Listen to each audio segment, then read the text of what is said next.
Allora, parliamo di questo video che avete realizzato, che i ragazzi della scuola dell'infanzia hanno realizzato in occasione del giorno della memoria.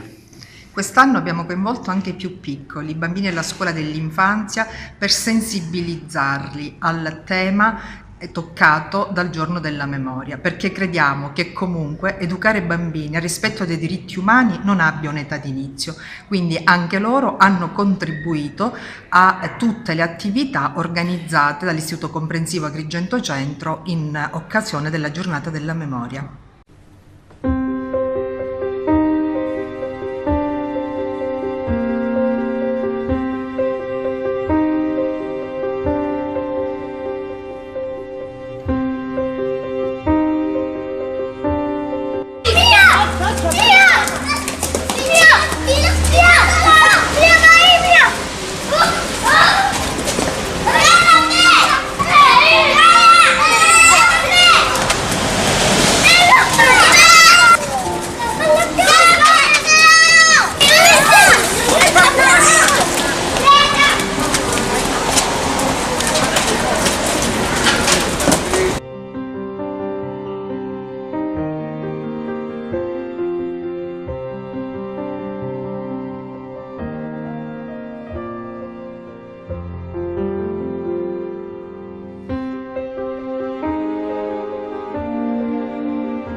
Qualcuno che soffre.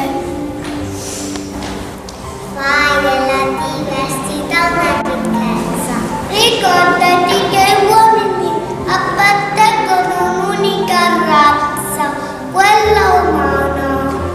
Non seguitare nessuno, siamo tutti uguali, vogliamoci bene. Che grande un tesoro della storia.